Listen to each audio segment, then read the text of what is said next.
Well, if you're unhappy single, you'll also be unhappy married. And the reason for that is because your reasons for happiness are dependent on other people. Yes. I need you to make me happy. I'm not happy today. Cook me the right food, diba? Do this for me.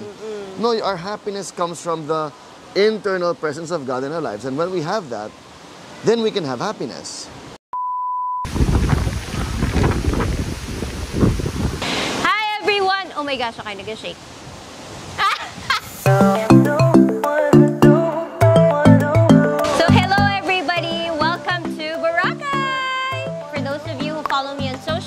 You would know that we've been here for how many days already, and we're gonna have a vlog that shows all of the activities we've done so far, and we will still do because we're still staying for like a few more days. Here's my husband. He's gonna be with me.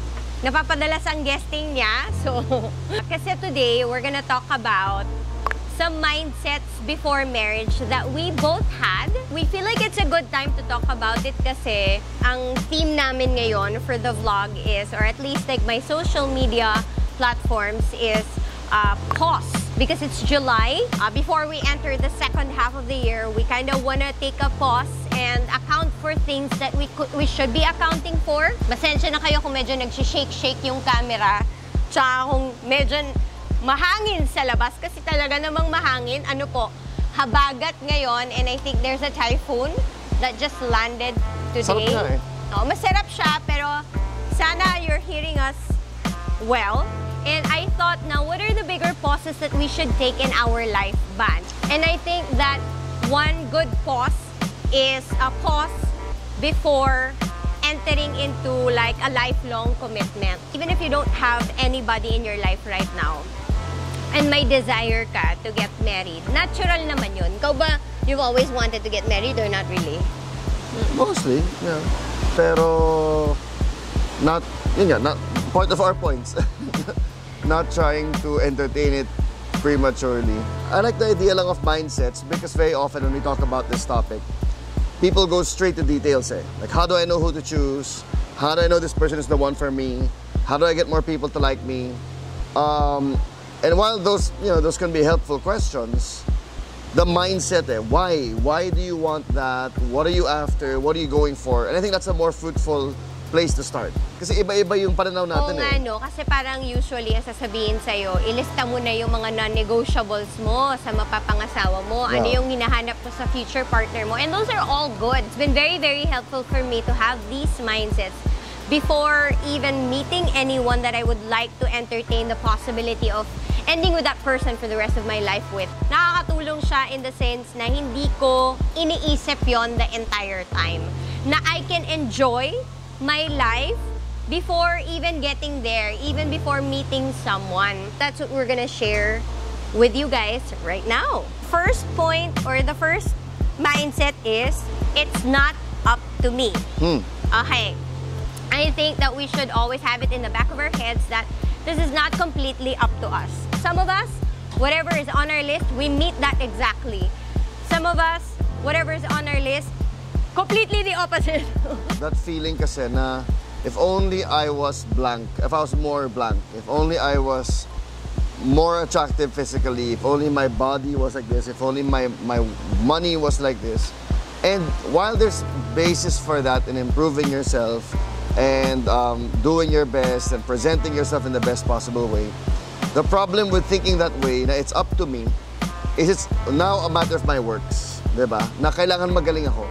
And that's a lot of pressure on a person. And that's a lot of frustration on a person. So you know people who are like, pumayat na ako, wala pa rin akong boyfriend. Yumaman na ako, wala pa rin akong girlfriend. And that's because it's the mindset, it's up to me. I do everything to control. So there are things we can do, we must do, especially for men. But that's not the only factor. You know, actually, the verse that helped me before was this. The king's heart is a stream of water in the hand of the Lord. He turns it wherever He will. I was reading this verse before, tas gusto ko na siya. Kung yung king nga, ang puso niya ay nasa hand ni Lord and He will turn it in whatever way He pleases, then Joseph doesn't stand a chance to say no to me if God wants him to fall in love with me. Hindi ko pa alam kung talagang gusto niya ako. And then, nakakatuwa kasi a few minutes after, parang sinabi lang sa akin ni Lord, oo, pero dahil nasa akin din ang puso nga niya at dahil nasa akin din lahat ng plano ko para sa inyong dalawa, kung hindi ko talaga will na magkatuluyan kayong dalawa, then it just applies the same. Na I will not turn it that way. So parang ako, nakakainis ka naman, Lord, mangbasag ng ng ilusyon. That can be very comforting because it's up to God. Yes. It's not entirely up to you. Which When you were having that experience, in a similar time period, I naman was having probably my first ever anxiety attack.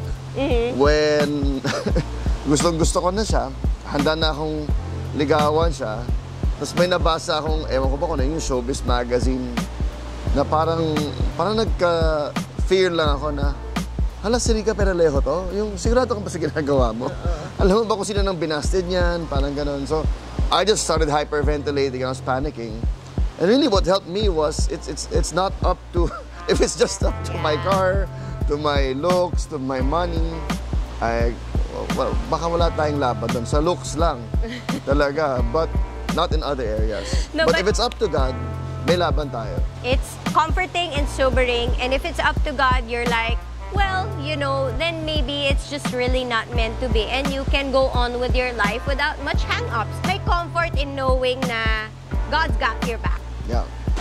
Second mindset, can't get this wrong.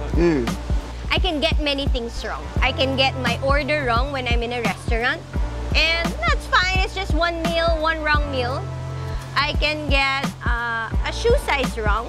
It's alright, pwede ko pa rin siyang ibenta pagkatapos kung makita na it doesn't really fit me well. But I can't get my spouse wrong. Pagka napakasalan ko na to, hindi ko na siya pwedeng isoli sa department store.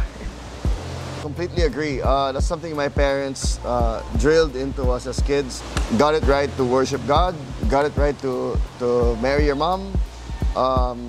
Make sure you get that part right. It affects everything eh.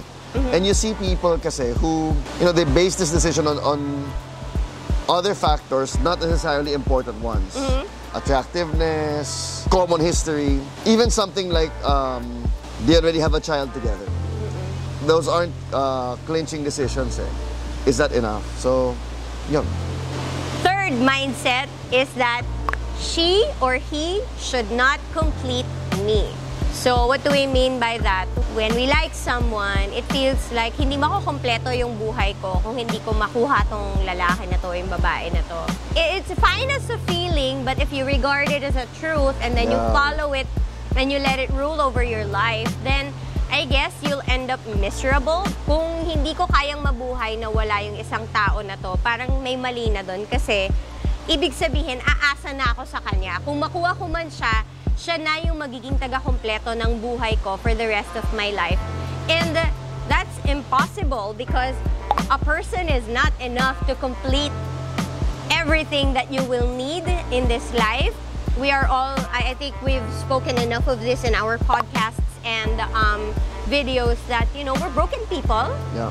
And so we can't be expected to deliver exactly what the other person wants all the time. And so you're bound to be disappointed kung iniisip mo na hindi, makukuha niya lahat ng kailangan kong sa buhay, di ba? If we take that literally kasi she completes me, he completes me in the relationship, then you are incomplete now. That means you're unhappy now, di ba? So, yes. What a miserable lot naman. Because it's like, I'll only have happiness, I'll only have meaning, I'll only have fulfillment if I have a spouse or a long-term partner like that. And that's just not true. That's not true on both sides. There are people who do have a spouse who are not happy. And there's also people who are single who are happy. And there's that quote that we really like by Tim Keller. Well, if you're unhappy single, you'll also be unhappy married. And the reason for that is because your reasons for happiness are dependent on other people. I need you to make me happy. I'm not happy today. Cook me the right food, diba? Do this for me. No, our happiness comes from the internal presence of God in our lives. And when we have that, then we can have happiness. Then we can share that happiness with other people also. Hello, Mama left her iPad here. Can me and Manu use the iPad? Text ako ni Philip. Okay, tinetext kami ng mga anak namin.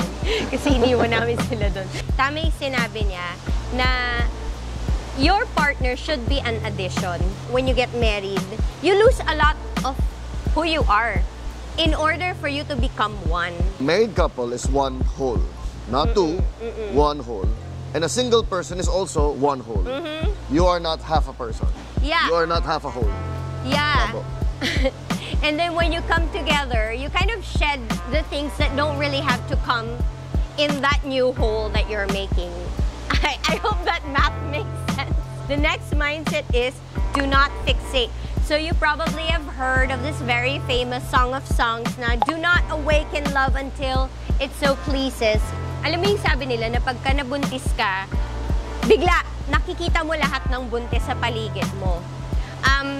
I guess ganun talaga yun kung ano yung point of focus mo sa season na yon, makikita mo lahat. So kung kunwari mo, yung mga kaibigan mo lahat, nagsisipakasalan na, ganyan.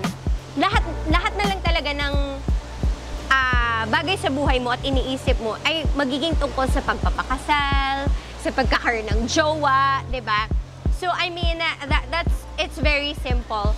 Do not fixate on it if it's clearly not your season. It's like when you're hungry and you don't have food and you're torturing yourself by thinking about what you could be eating.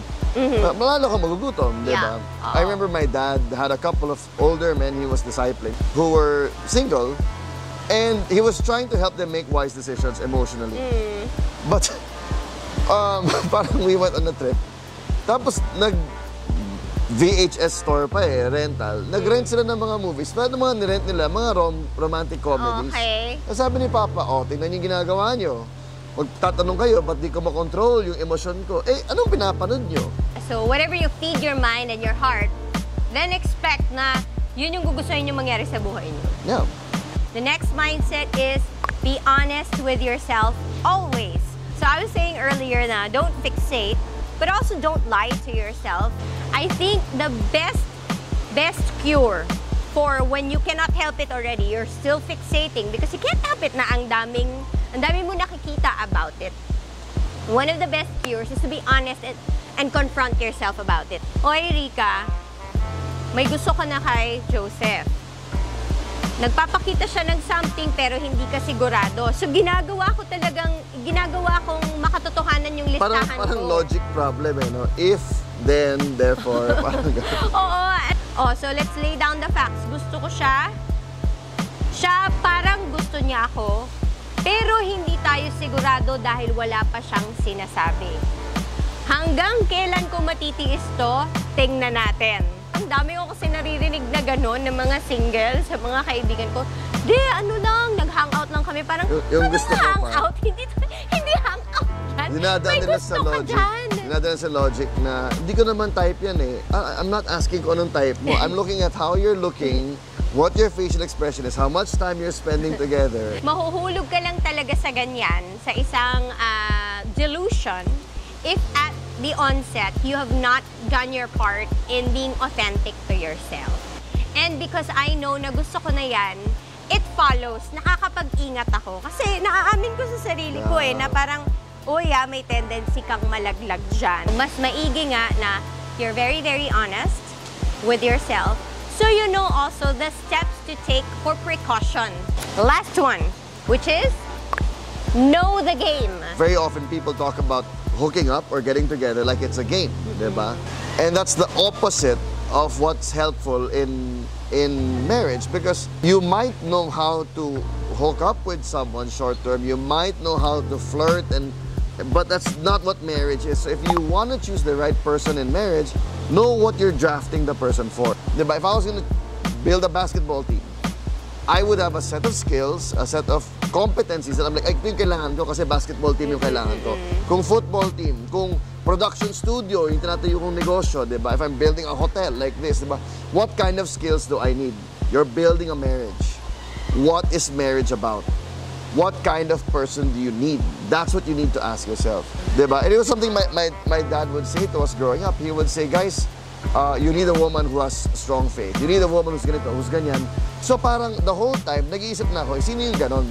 May mga babaeng attractive, may mga babaeng may spark, may emotional connection, ganon-ganon. Pero, ito ba yung kailangan ko para sa pangmatagalan na labanan, which is marriage?